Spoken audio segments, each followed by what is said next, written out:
Bienvenue à tous, mesdames, messieurs. Merci de nous rester fidèles.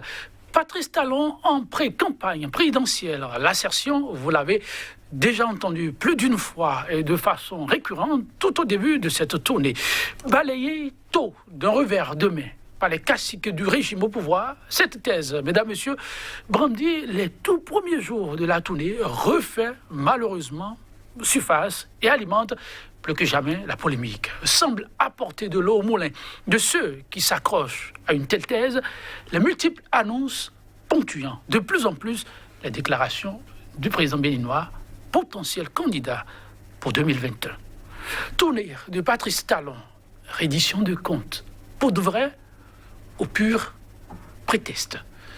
Nos invités en plateau pour nous aider à élucider la question, donner ou pas raison à ceux qui continuent d'alimenter la polémique. Et pour nous aider pour cet instant décryptage, deux observateurs de la vie socio-politique. Oui, déjà en plateau. Franck de la Vierge Aguissi, c'est l'un de ces observateurs de la vie sociopolitique qui a accepté de nous accompagner durant cet instant débat. Franck de la Vierge Aguissi, bonjour. Bonjour, monsieur le journaliste. Merci de répondre à notre invitation. C'est moi. En face de vous, ça fait un bon moment par ici, un autre observateur de la vie sociopolitique, Valentin Ogumola, c'est son nom. Il a accepté donc d'être des nôtres. Valentin Ogumola, bonjour à vous. Bonjour, monsieur le journaliste. Merci pour la disponibilité. C'est moi. Eh oui, c'était le 12, première étape de la tournée du chef de l'État. À cette descente, que n'a-t-on pas dire du chef de l'État? Et des réactions pour essayer de rectifier le tir ont suivi. Celle du porte-parole, celle du chargé à la communication. Franck de la Vierge, alors qu'on pensait la polémique du passé, elle refait surface. Ils sont nombreux à penser que plus que jamais, Patrice Talon est en pré-campagne. Quand vous les suivez, qu'est-ce que vous vous dites en tant qu'observateur? Je vous remercie pour l'invitation. Moi, je voulais déjà demander, est-ce que le chef de l'État a-t-il, oui ou non, les prérogatives pour faire une reddition de comptes? La réponse est oui. Et donc, il a toute la plénitude du pouvoir qu'il faut pour se présenter à ses mandants, pour leur dire, pour faire un bilan d'étape. Puisqu'on est presque à la fin du quinquennat, donc c'est peut-être le bon moment pour lui qu'il juge pour se présenter à ses mandants pour faire un bilan d'étape. Et quand on dit reddition des comptes, il a utilisé une forme peut-être qui semble un peu originale, c'est-à-dire qu'il part de contrée en contrée. Il va rencontrer les Béninois dans leur ensemble et il fait d'abord il fait le diagnostic du mal que souffre le malade qui est le Bénin.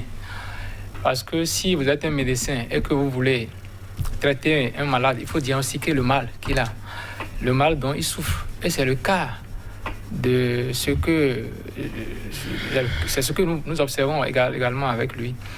J'ai constaté qu'il a fait cas d'un certain nombre de problèmes auxquels les Béninois font face en général. Il a utilisé l'humour et ça lui a permis de dresser un tableau qui part des difficultés au plan tels que la lutte contre la corruption, les problèmes de la corruption qui est endémique dans le pays. Il a montré les lacunes qu'il y a dans le système éducatif par le passé. On y reviendra au besoin, mais dites la polémique qui a cours actuellement autour de la posture du chef de l'État relativement à 2021. Est-ce que pour vous, ça s'explique? Moi, je crois qu'il n'y a pas de polémique il n'y a pas à polémiquer là-dessus parce que le chef de l'État a effectivement les prérogatives d'aller vers ses mandats pour leur présenter un bilan. La forme, on peut en discuter. On peut discuter des détails, mais je crois qu'il est dans son rôle de le faire. C'est vrai que la période est un peu proche des pré-campagnes, mais les institutions qui sont en charge du scrutin sont mieux placées pour définir les périodes légales de pré-campagne et de campagne électorale. On n'en est pas encore là. Donc je crois que le président de la République a toute la latitude de se présenter à ses mandats pour faire cet exercice-là. Et ce n'est pas un exercice facile. Il faut reconnaître que c'est un exercice assez périlleux. Il faut avoir les capacités de le faire pour le faire. Parce que vous êtes dans un contact direct avec la population. C'est un rendez-vous de vérité qu'il faut vraiment avoir les compétences pour le faire. Et moi, je crois que la situation auquel on fait face aujourd'hui, c'est une opportunité pour les jeunes, pour la jeunesse, de pouvoir présenter leurs difficultés à la population, au chef de l'État de façon concrète. Parce qu'ils ont eu l'opportunité, ils ont dressé l'agenda de la tournée. Les gens savent à l'avance quelles sont les zones qu'il va visiter, qu'il va fréquenter. Donc chacun se prépare pour aller à sa rencontre, pour présenter les corps constitués de la société. Chacun se présente pour lui présenter ses doléances, parce qu'il voit les choses d'une certaine façon. Et nous, de notre côté, au niveau de la jeunesse, qui constitue le point culminant, le point le plus important de la société béninoise, nous avons l'opportunité de lui présenter aussi quelques points saillants de la façon dont nous souhaitons que la gouvernance se fasse les années à venir.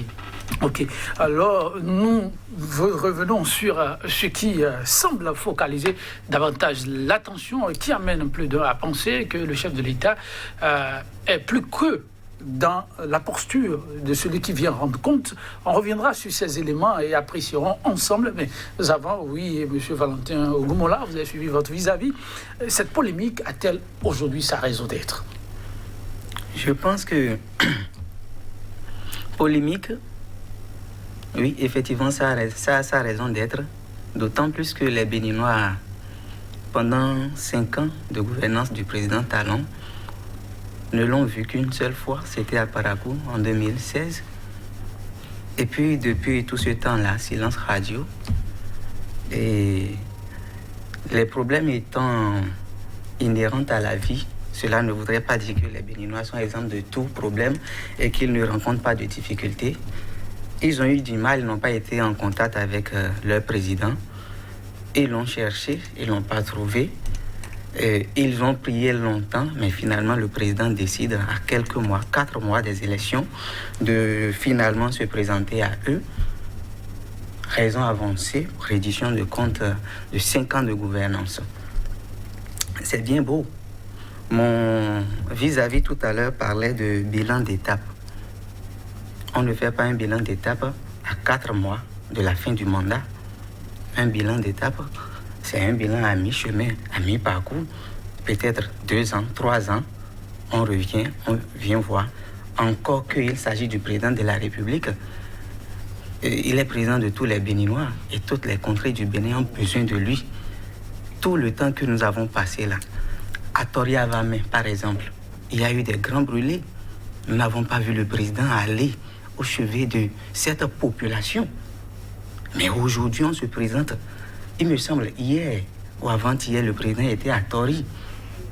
Cette population avait besoin du président de la République, puisqu'il était père de la nation. Il ne faut pas attendre la fin du monde. Vous conjuguez ça au passé, il reste père de la nation. Justement, je veux parler de lorsque l'événement était survenu, où plusieurs populations étaient brûlées à Toria-Vamé, les gens demandaient le secours de la République, notamment du président de la République.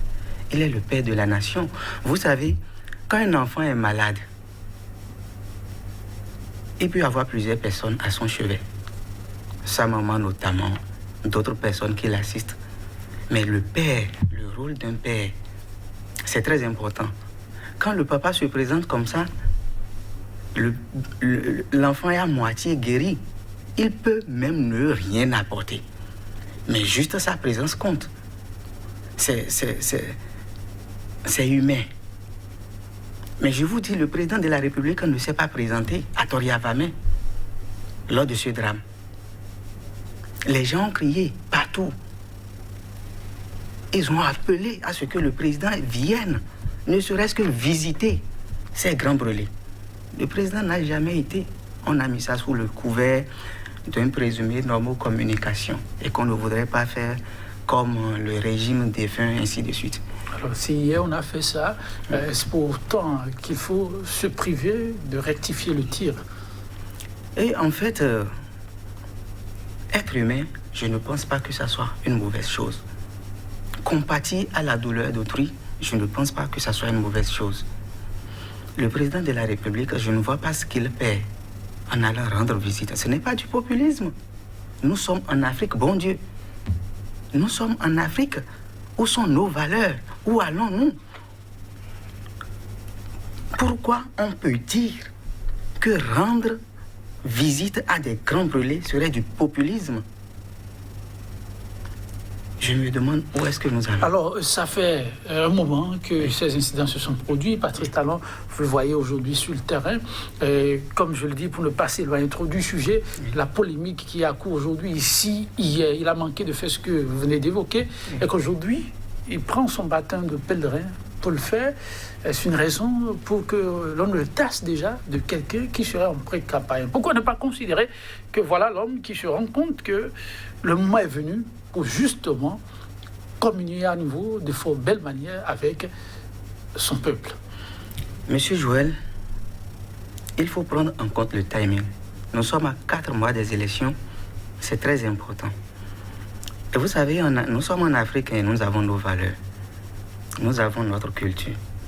Et je suis sûr que si le président de la République ne rendait pas visite aux populations avant la fin de son mandat, les gens lui diront, mais il ne faut pas attendre le jour du marché pour nourrir sa poule ou son coq. Il faut nourrir ces animaux avant d'aller les vendre.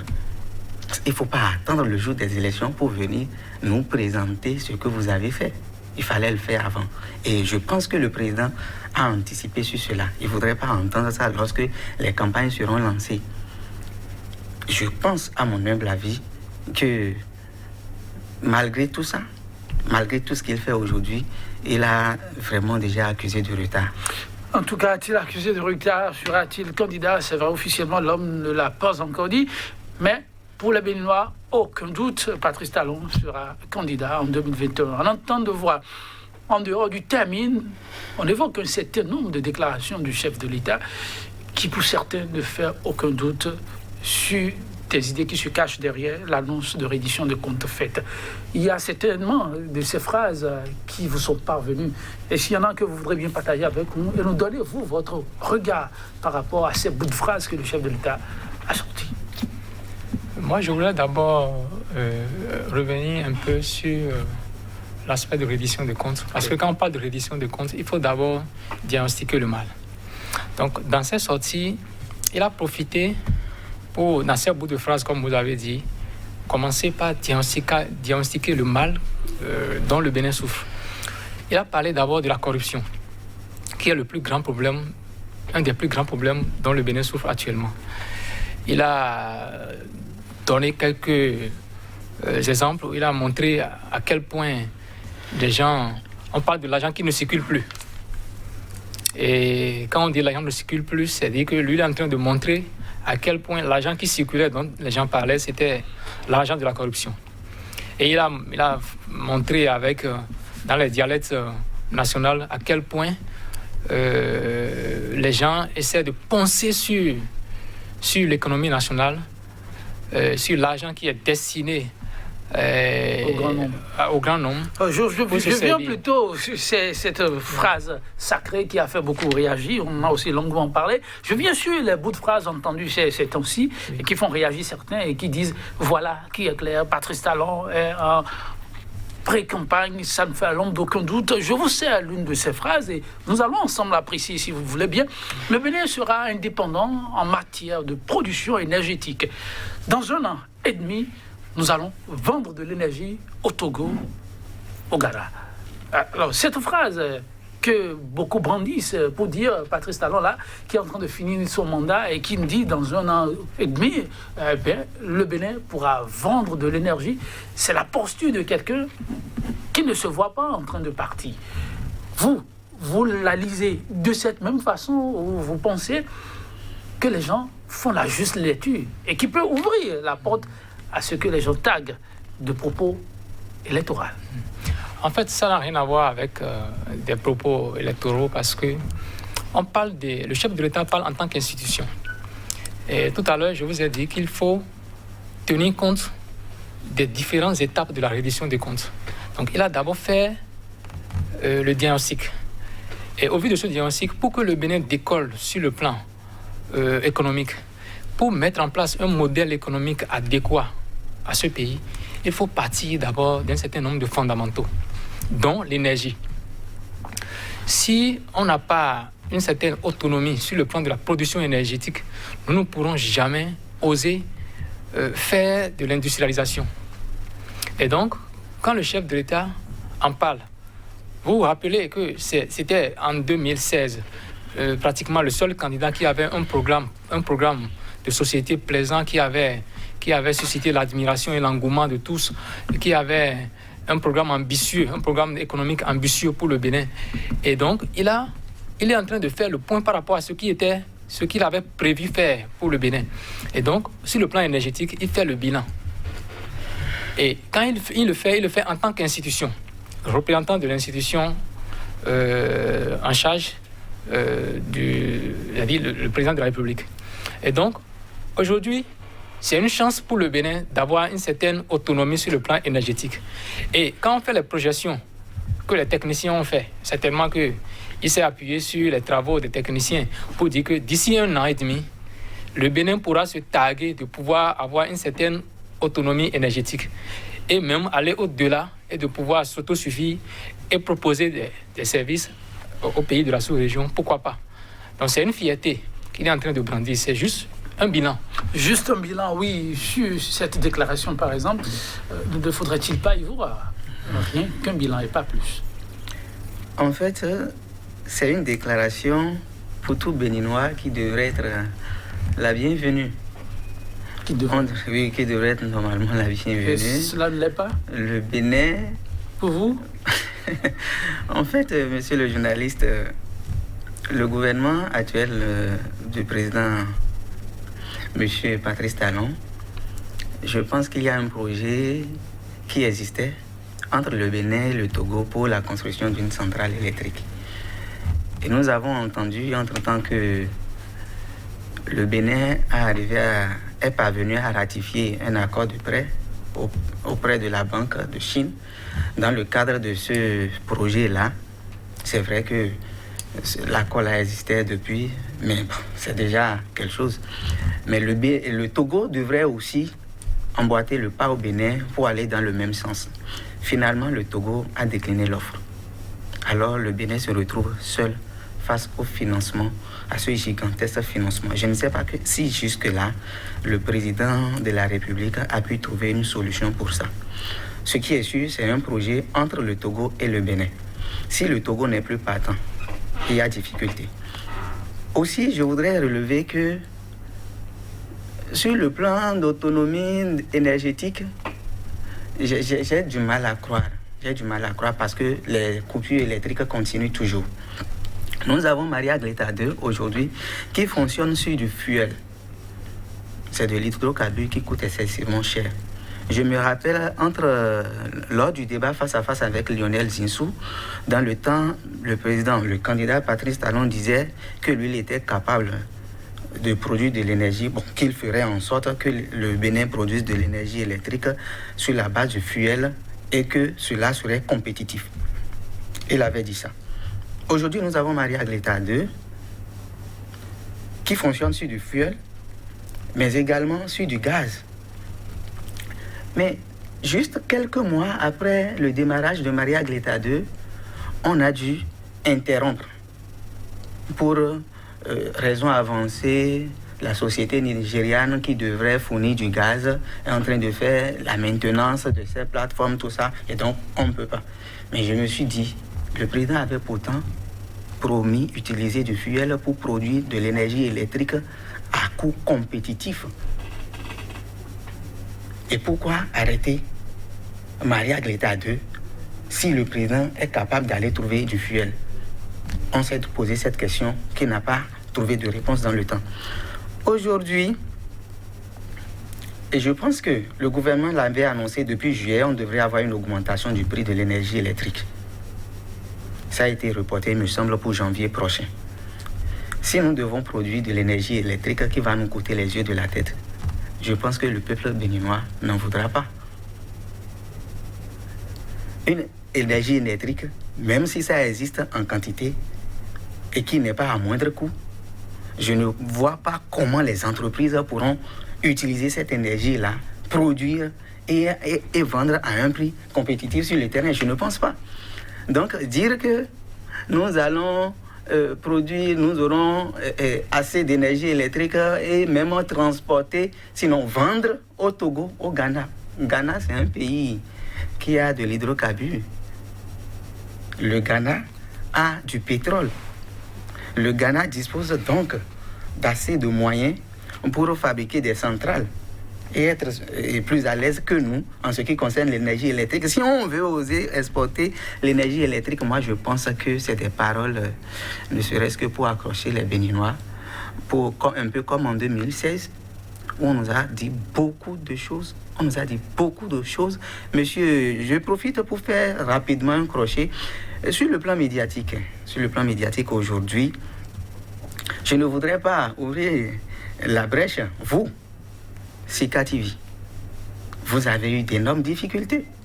Et pourtant, le président de la République nous avait annoncé que non, la presse sera une presse de qualité et que la liberté d'expression, c'est ce qu'il faut pour faire fonctionner. Parce que lui, il estimait que la liberté permet l'éclosion et l'épanouissement de chacun en ce qui le caractérise. J'utilise exactement les mots du président de la République. Il dit, mais cette liberté-là ne peut exister sans la démocratie. Et la démocratie ne peut exister sans une compétition politique. Aujourd'hui, où en sommes-nous? La presse est-elle libre? J'ai vu un journaliste qui a été emprisonné parce qu'il aurait déplacé un propos de son contexte. Et pourtant, le candidat Patrice Talon, dans le temps, nous avait promis beaucoup de choses. Où en sommes-nous aujourd'hui? Le président de la République vient aujourd'hui nous annoncer qu'il va vendre de l'énergie électrique au Togo. Ce serait vraiment un miracle. En tout cas, les faits sont là.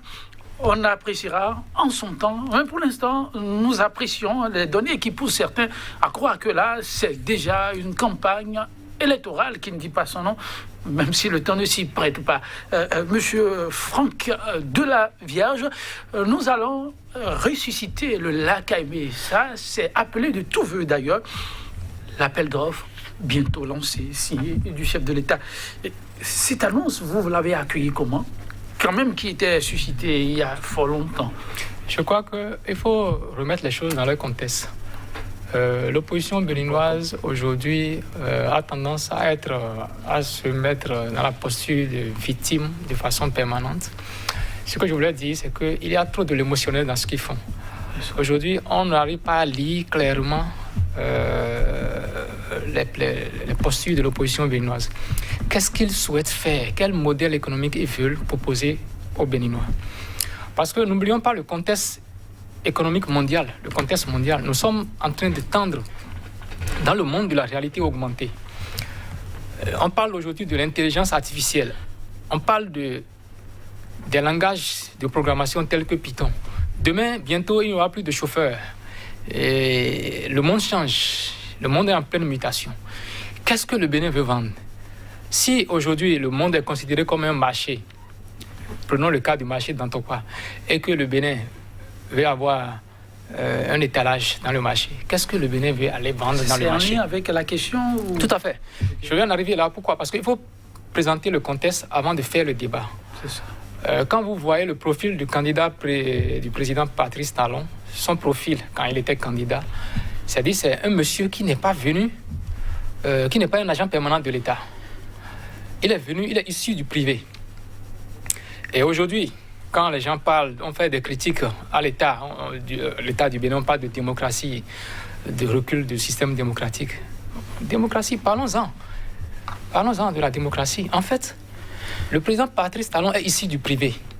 Et il est venu, sa vocation, c'est de mettre en place, de rendre l'administration plus efficace. Et quel modèle économique le Bénin veut proposer aujourd'hui au monde entier et à la sous-région. Dans le marché de la CEDEAO, qu'est-ce que nous avons à vendre? Il faut construire quelque chose de nouveau. Aujourd'hui, quand le président Patrice Talon a été élu, moi je suis un entrepreneur. Je ne suis pas membre d'un parti politique aujourd'hui. Et quand le président Patrice Talon a été élu, et j'ai vu dans l'ossature, dans la mouture du nouveau gouvernement, on a parlé du ministère du numérique, j'ai vu que ceux-là, ils ne veulent pas présenter. Parce qu'aujourd'hui, vous savez si bien avec moi que... À quelques mois de la fin du mandat, vous restez toujours convaincu. Tout à fait, puisqu'il y a un certain nombre de pas qui ont été posés. Et aujourd'hui, on a vu les projets de déploiement de la fibre optique. Le gouvernement a impliqué les fournisseurs d'accès, qui sont aujourd'hui presque des actionnaires dans le système. On parle aujourd'hui d'un coût de près de 600 milliards. Et il faut mettre en place un système qui puisse nous permettre de gagner de l'argent. Et tous les citoyens béninois aujourd'hui ont fait le constat que l'extension, par exemple, .bj aujourd'hui, ça marche quand même assez bien quand même. Aujourd'hui, vous pouvez, si vous voulez aujourd'hui obtenir un état descriptif, c'est un exemple que je donne, d'un titre de propriété au Bénin, quelle que soit votre position géographique, vous êtes en Chine et vous avez votre téléphone portable, vous allez sur e-notaire ou bien vous allez sur le cadastre.bj, vous pouvez avoir accès à votre parcelle de terrain en 3D et accéder à ça. C'est une avancée très importante aujourd'hui. Et ne faisons pas de la politique politicienne, puisque nous, la jeunesse, qu'est-ce que nous gagnons? Nous sommes des contribuables. Monsieur Valentin et moi, qui sommes sur le plateau aujourd'hui, nous ne margeons pas au budget national. Et donc, qu'est-ce qui nous revient? Qu'est-ce que nous avons à gagner en fin de compte? Parce que nous avons mandaté Patrice Talon pour diriger le pays pendant 5 ans. Il a des comptes à nous rendre. Et c'est le moment, c'est l'opportunité que nous avons aujourd'hui, c'est de prêter attention pleinement dans son rôle. Oui, dans son rôle. Et aujourd'hui, quand vous prenez le budget général de l'État, vous allez dans les pages annexes, vous allez voir les recettes de l'État depuis 2008, les statistiques des recettes de l'État depuis 2008 jusqu'à les projections de 2021. Et vous allez voir que depuis que le régime l'a installé, nous les contribuables, nous sommes enrichis davantage par rapport aux recettes que l'État engrange. Alors, je reviens sur la phrase qui vous a mené dans ces développements, il annonce qu'on va ressusciter la KME et l'appel d'offres bientôt lancé. Ça reste en ligne de mire de la reddition de comptes ou, comme le disent certains, ça participe d'une démarche à appâter pour un gain futur. Non, c'est ça je dis, le modèle économique que le gouvernement veut construire sur la base des moyens dont le gouvernement dispose, c'est de faire du Bénin un hub. Vous avez vu, CMS City, de construire des pôles de développement économique, de faire du Bénin un État agricole, d'incruster le numérique au cœur des activités de développement du Bénin et l'arrimer sur le système global de développement mondial. Aujourd'hui, vous allez voir le tourisme qui est mis en avant. C'est ce qu'on peut faire. Ce sont les atouts du Bénin. Donc une démarche de reddition de comptes. Tout à fait. C'est la même question, oui. Vous la lisez comment? Vous avez parlé de ressusciter le lac Aimé, c'est ça, hein? Oui. Voilà. Et vous le savez, qui est au point mort depuis fort longtemps. Depuis fort longtemps. Mais récemment, il me semble, dans la zone, il y a eu une pollution des eaux. Oui. Où les poissons sont morts. Ça n'empêche qu'on ressuscite le lac Aimé. Oui, pour ressusciter le lac Aimé, puisqu'il s'agit d'une reddition des comptes, le président de la République allait dire à la population qu'est-ce qui avait tué les poissons? Qu'est-ce qui a tué le lac? C'est une reddition des comptes. Reddition des comptes suppose, je veux dire au peuple tout ce que j'ai fait jusque-là. Donc pour le lac Aimé, vous auriez souhaité entendre le chef de l'État dire, bon voilà, son État, vous le connaissez, nous on a pu faire ceci, on a pu faire ça, voilà. Et ensuite, ok. Il n'a pas dit ça. Moi, ça me surprend que pour une séance de reddition de comptes, dit-on, on ne continue pas à conjuguer le verbe au futur. On ne devrait pas conjuguer le verbe au futur? Non, du tout pas. Du tout pas. Ça devrait être quel temps? Ça devrait être le passé ou le présent. Nous avons fait. Je suis en train de faire. Mais je ferai. Ce n'est pas encore le moment. Et c'est ce qui donne raison à ceux qui pensent que le président de la République est en campagne. Le président de la République est en campagne. Quand vous venez faire une séance de réduction de comptes et que vous conjuguez les verbes au futur, ça pose problème. Nous sommes à 4 mois, je vous dis. Mais c'est à croire que on prend les Béninois pour des briques de 15. C'est quoi cette formule? Mais en fait, c'est pour dire que c'est tout comme si on dit les choses et on se dit que mes interlocuteurs qui sont devant moi, ils ne peuvent pas comprendre ce que je dis. Ah, c'est ça. Et ça me renvoie en 2016, lors du débat. Bien sûr, bien sûr. Vous savez, en 2016, le peuple béninois, je ne sais pas si bon nombre avait bien suivi le débat face à face entre le président Talon et Lionel Zinsou. Moi, personnellement, j'ai suivi le président de la République qui a utilisé des thèmes qui m'ont choqué, sincèrement. Et tout ce qui se passe aujourd'hui, ça ne m'étonne pas. Comment ça? Voilà. Je vous lis juste une petite phrase du chef de l'État. Un extrait. Il dit à M. Zinsou, on a l'impression que vous êtes à terre. Excusez-moi le thème. Je le dis amicalement. Vous avez le syndrome de gouverneur d'une contrée de sauvages. Lionel Zinsou. Pourquoi vous rabinez ce qui a été dit en 2016 sur tout ce pan dans le débat actuel? Vous savez, l'histoire, on nous a conté l'histoire. Nos parents qui ont été déportés aux États-Unis, un peu partout en Europe, je veux parler de l'esclavage. Oui. C'était juste sur la base de miroirs, de sucre, qu'on est venu chercher ici des êtres humains. Oui. On nous avait miroité des choses. Oui, c'est sûr. Mais quand je me réfère à cette déclaration du président de la République, oui, qui dit que Lionel Zinsou a un syndrome de gouverneur d'une contrée de sauvages, je me demande qui sont les sauvages. Oui, Zinsou vient de la France. Est-ce que ce sont les Français les sauvages? Non, Zinsou, il est béninois. Est-ce que ce sont les Béninois les sauvages? Je me demande.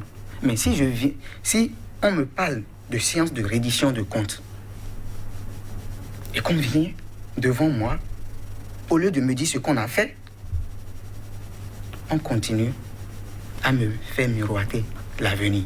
Voilà, nous allons construire ceci. Nous allons produire même de l'énergie électrique que nous allons vendre. Par exemple, je fais un tour par rapport à l'énergie. Le gouvernement d'alors a laissé près de 400 milliards reçus du MCA. Bien, nous avons tous suivi la télévision. Nous avons vu le ministre d'alors des Finances, le président de la République, le président Joe Biden, actuellement qui était vice-président dans le temps avec le président Obama pour la signature de Millennium Challenge et compte. Nous n'allons pas vous raconter l'histoire encore de ça, où le Bénin a perdu d'abord ce deuxième combat du Millennium Challenge et compte pour des raisons que vous connaissez. Nous n'allons pas entrer dans cela. 400 milliards. Mais le président de la République, pour sa reddition des comptes, où il dit aujourd'hui que le Bénin, dans un an et demi, sera capable de vendre de l'énergie, il devrait nous dire, oui, je suis venu, j'ai trouvé tel, j'ai complété tel. Et c'est ça qui me fait aujourd'hui dire que je peux faire ceci. Ça aurait été une très bonne reddition des comptes. Le président n'a pas dit ça. Il nous a juste dit, nous allons vendre de l'énergie électrique au Togo. Ça, ce n'est pas une reddition de compte. Ce n'est pas du tout. C'est nous prendre pour des inintelligents. En tout cas, le président ne l'a pas dit. Le président voudrait bien voir le Bénin se révéler au monde de ça. Il a dit, et pour y arriver, il faut forcément un certain nombre de concessions, mais surtout rêver gros. Alors, le chef de l'État de déclarer à ses compatriotes qui s'interrogent, c'est une adéquation, formation, réalité du travail. Patrice Talon de déclarer, dans 10 ans, nos enfants seront formés au métier. C'est le marché qui ira vers eux, plus le contraire. Fin de citation. Oui, vous l'avez suivi. Quelle a été, votre réaction? Je me retrouve pleinement dans ce discours. Et je crois que quand on se réfère toujours aux différentes étapes de cette reddition de comptes, oui, on observe qu'il a fait un très bon diagnostic. Aujourd'hui au Bénin, compte tenu des besoins que nous avons sur le marché, on observe qu'il y a une adéquation entre les besoins du marché et les offres de formation qu'on a dans nos universités. Et la plupart des jeunes qui sortent des universités, qui vont sur le marché du travail, ont du mal à faire valoir leurs compétences parce qu'on va à l'université d'abord pour avoir, c'est dans le subconscient de tout le monde au Bénin, on va à l'université pour avoir le papier, le diplôme papier, et quand on va sur le terrain, on a des difficultés à faire valoir ses compétences. Ce que moi j'aimerais dire par rapport à cet aspect des choses, c'est qu'on a aujourd'hui la possibilité de former les gens au métier d'avenir. Et tout gouvernement censé devrait pouvoir travailler dans ce sens depuis le début. Parce que nous avons des CV qu'on traîne à longueur de journée, mais dans ces CV, nous sommes incapables de fabriquer un tabouret. Mais nous avons peut-être le doctorat. Conséquence, vous voyez des gens qui sont obligés de s'adonner à la conduite des taxis-motos et ils sont oisifs. Et on parle de chômage qui continue à se développer de façon exponentielle. Moi, je crois que le gouvernement cherche à trouver un nouveau modèle économique pour le Bénin. Et ce nouveau modèle économique doit s'appuyer sur les jeunes.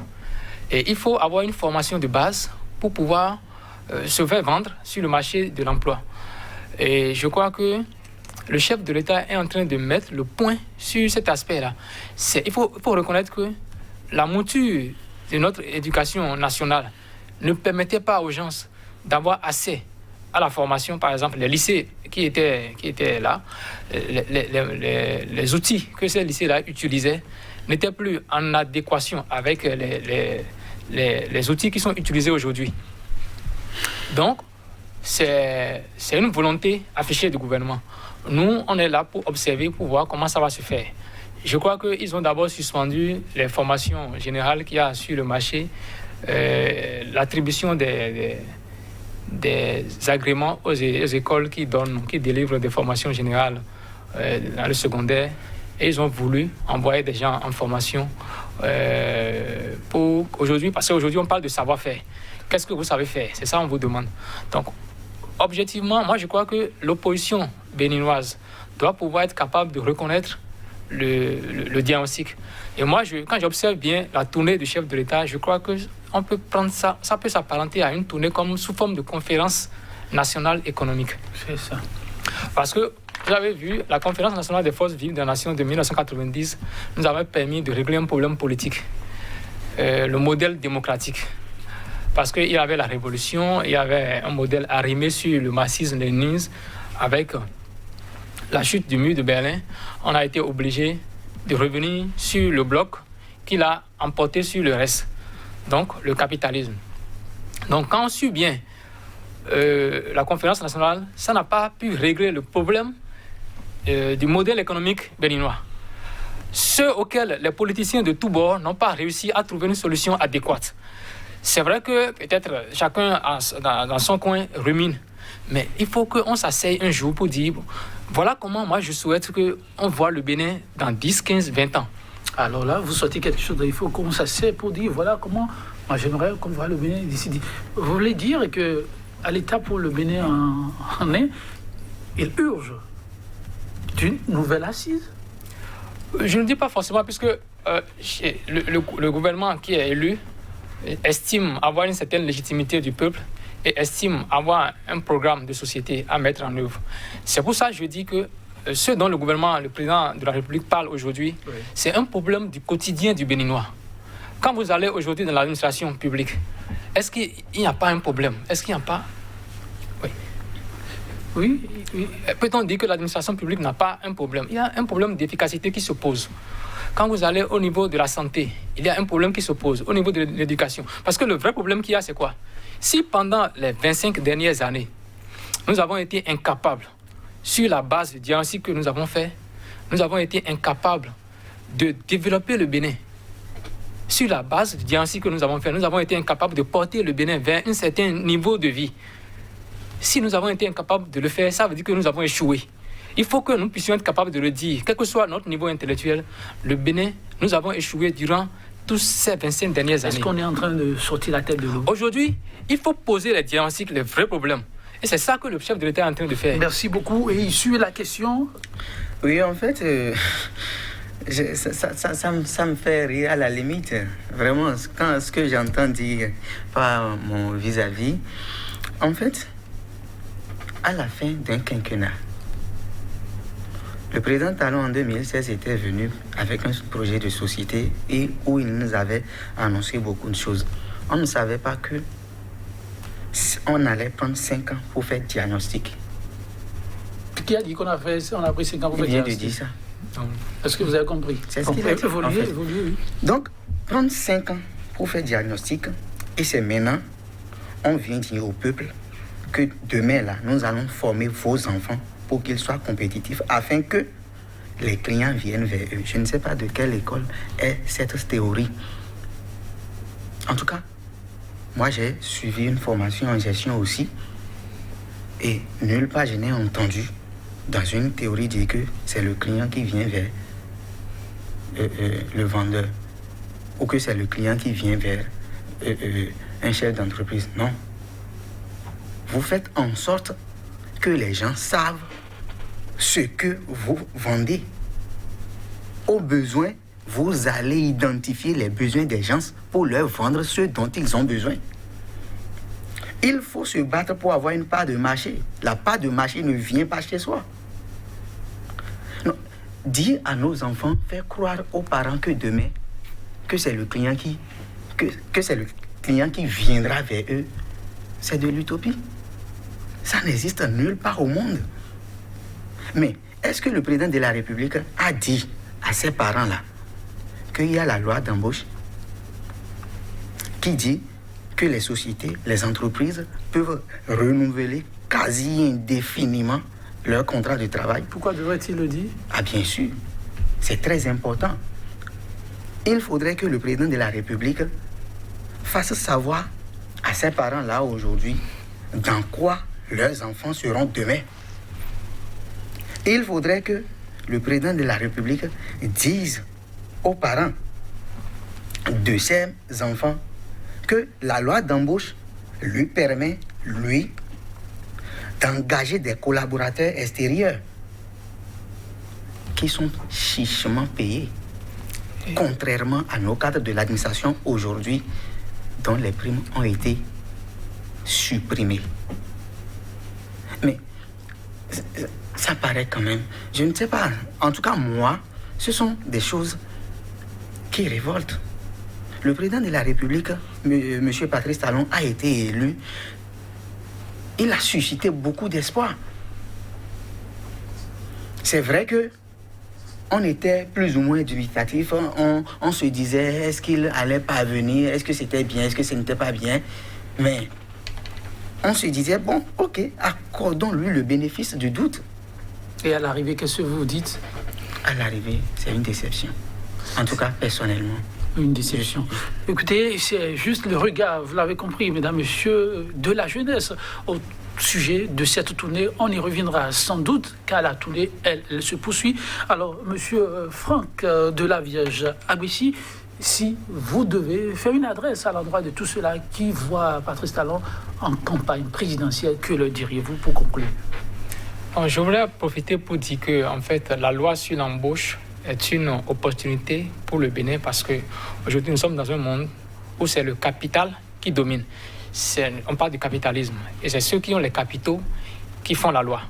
Et donc, rapidement, je voulais profiter pour dire que dans une société, ou quand vous prenez les pays anglo-saxons, dans une société où ceux qui ont le capital ont la facilité d'embauche, la facilité de licencier, il y a la facilité d'embauche. Quand vous allez en Angleterre, on vous renvoie dans cette société, demain, on peut vous embaucher ici.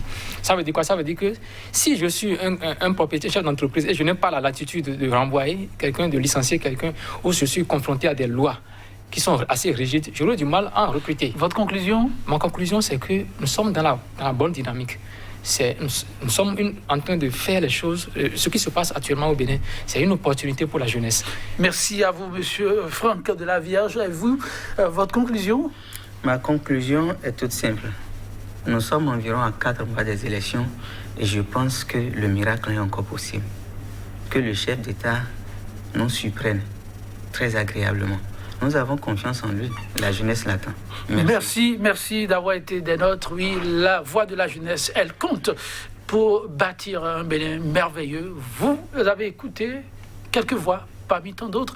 Demain, c'est un autre jour pour découvrir, pourquoi pas, d'autres voix également. Prenez soin de vous. À très bientôt.